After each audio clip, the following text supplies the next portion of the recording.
Hey, how's it going, guys? Thank you for joining me on this week's episode of The Real Deal. So, this week we're talking about something that comes up once again on every buyer's consultation, and that is the difference between FHA and conventional financing. There is a third one, which is VA financing. However, that is reserved for our veterans, and it's not as common.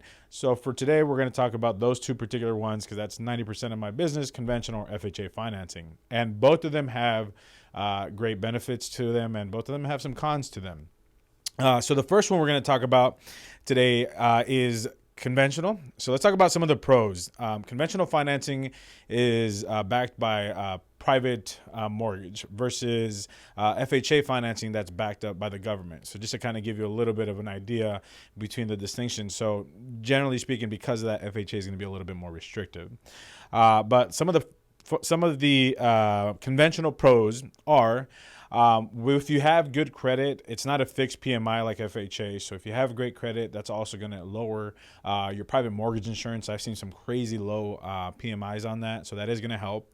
Also, you don't have to refinance to get rid of your private mortgage insurance. So if you already have a great interest rate and you're worried about refinancing down the road with conventional financing, once your house builds more equity, either via the market or you doing upgrades, repairs, additions to it, you can always have the PMI eliminated by having it reappraised. And depending on what your PMI was, that could be thousands of dollars in savings.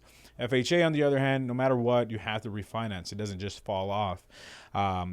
So that's just that's kind of a big one. That's probably one of the bigger ones that conventional financing offers.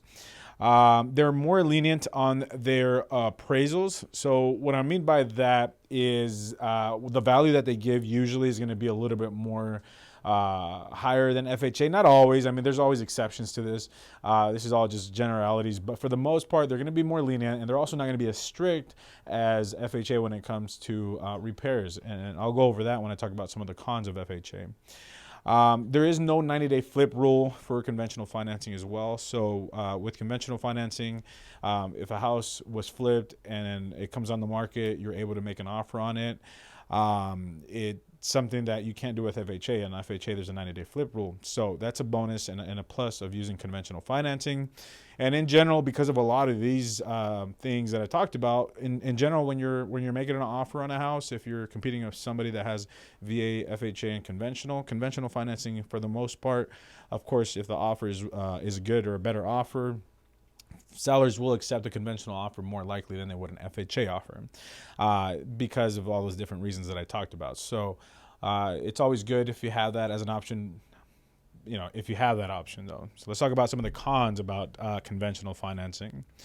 So lower DTI. So your debt to income ratio on conventional financing gets dropped from 57% to 50%. That's a pretty big significant difference, especially if you're already kind of on a tight, if you're already close to that max DTI, if you're wanting to increase your purchase price, it does make an impact. I would say, that reduces your buying power by like 30 grand, sometimes more. So that is something to consider. It is harder to qualify in general, so it is going to have more requirements than FHA. You're going to have a higher interest rate typically with conventional financing. For the most part, I don't think I've had a situation where the interest rate is lower on conventional. And we're not talking like huge differences. We're talking maybe 0.5%, but 0.5%, 1/4%, that's $50-$100 a month. It takes 7 years after foreclosure. I misspelled foreclosure on that. It says foreclosure. So instead of, so with FHA, it's only 4 years. With foreclosures, it's on conventional financing, you have to wait 7 years. So that's also a huge drawback. PMI is based off of your credit score. So with FHA financing, the PMI is set at either 80.8 or 0.85%. With conventional financing, that PMI can go way up. And that's kind of a pro and a con, because if you have great credit, then the PMI is going to be lower. If you have, average or not so good credit, then your PMI is going to be much higher.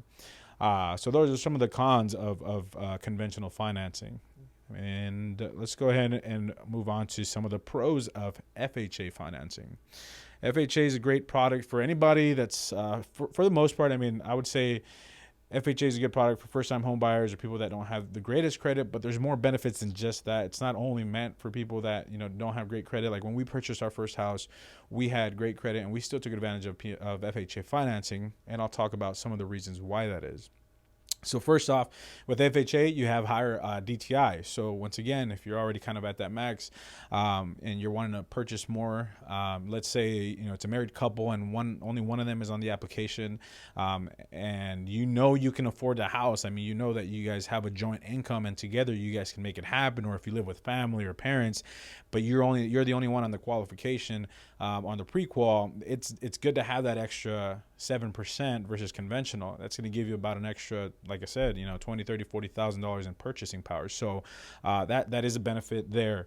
Not necessarily to overextend yourself, but in those unique situations where that there's more money coming in, but you just can't get that extra qualification.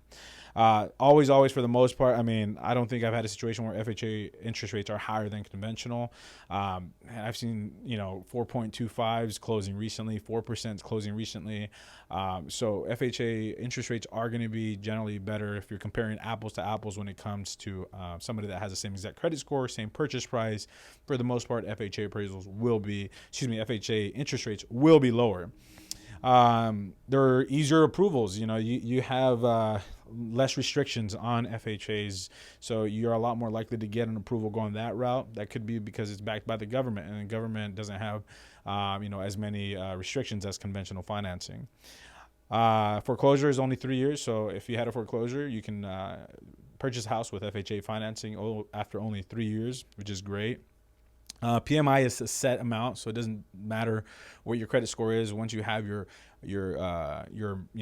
payment, it's either 0.85% if you're putting less than 10% down, and it's 0.8% after 10%, which isn't a huge difference. But it's good to at least have that information. It doesn't mean that your PMI rate fluctuates with conventional. It's simply you don't know up front until they run all your numbers and all that good stuff.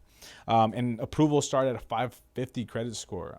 Usually at that low of a credit score, you do require a little bit more than the typical 3.5% down. But I mean, I've seen some, approvals with low credit scores. And once again, it comes down to, hey, maybe you had something that happened in the past, credit's bad, but income's great, job history is great. You have a great career going for you. This would be a good option if your credit score isn't at the absolute highest point. One of the biggest misconceptions, too, when it used to come to conventional and FHA financing was before it was conventional was only for people that had 20% down. That's not the case. You can do as low as 3% on conventional financing as well. So that's no longer a pro or a con of FHA. It's the same, I would say, in that aspect. So that's why I didn't even include that on the list. But there are some cons to FHA. FHA is great, but let's talk about the cons of that. So you have to refi to get rid of PMI no matter what. Doesn't matter if your house increased in purchase price. Doesn't matter if you did a bunch of cool upgrades. No matter what, you have to refinance. So if you got locked into a really good rate 5 years down the road, 10 years down the road, and let's say rates are higher than when you purchased, but you want to get rid of that PMI, there's no way out of it unless you refinance. So at that point, it becomes a decision if it's worth it taking the higher rate. Obviously, if it's a lower rate, then it's out of the question. It's a no-brainer, but it just kind of depends on where the market is as far as interest rates goes. So that is one of the big cons of FHA financing. It is more conservative on appraisals. So what I mean by that is whenever somebody has a house under contract and they're getting a house appraised, FHA typically will be a little bit stingier when it comes to the price. They want to maintain property values a little bit low. They don't want them to skyrocket. On top of that, it goes with the second one that says repairs come up repairs come up. So what I mean by that is sometimes appraisers, FHA appraisers call out some pretty weird stuff. Like if they notice that there's some paint chipping, they'll want you to scrape that paint off. So it's bad for you as a seller, because if you accept an offer that a buyer has that's FHA, they might call that out. I've seen them call out like the electrical plugs on the outside of the house. You know how usually there's like a plastic cover? Like, yeah, that is a safety issue, but it's not like a huge issue. Like it shouldn't require you to prevent a house from closing because of that, but they will. If the electric cover isn't put in there, they won't allow the house to appraise. So they're a little bit more strict when it comes to that kind of stuff. So it's just something to consider. And it is a less attractive offer to conventional financing because of those reasons that I just mentioned right now, because they're a little bit more conservative on the price and because sometimes they come up with some random repairs. So if you have three offers on the table as a seller, and obviously all the terms are the same, you're more than likely going to accept a conventional finance instead of a VA or FHA. So that is one of the bigger drawbacks, I would say, in a multiple offer situation. And another one is you can't buy flips. So a lot of times clients, they want to buy a house that's move-in ready. They want to buy a house that, has a granite and all that good stuff. For the most part, if a house is like fully been remodeled, it's been done within the last 90 days. FHA has a rule where if a house has been purchased, you have to wait at least 90 days before you can purchase it again with FHA financing. So that is one of the drawbacks. I wouldn't say it comes up that often. I mean, it's every once in a while. It is something that prevents us from making an offer on a house, though. And there's obviously a lot of stuff that goes into it, guys. Like, this is definitely something that's, like, I'm not just painting this with a broad stroke. There is so much information that goes into it. That's why it's real important, if you guys are even thinking or considering the process of purchasing a house, at least have that initial conversation with me. Let's get kind of a lot of these basic questions out of the way, because your situation, your scenario might be completely different than somebody. So these are just some key points to kind of consider and, think about when you guys start the process of purchasing a house. So if you guys know anybody that's looking to buy or sell, start the process now to get all these out of the way. You guys take care and have yourself a great Wednesday.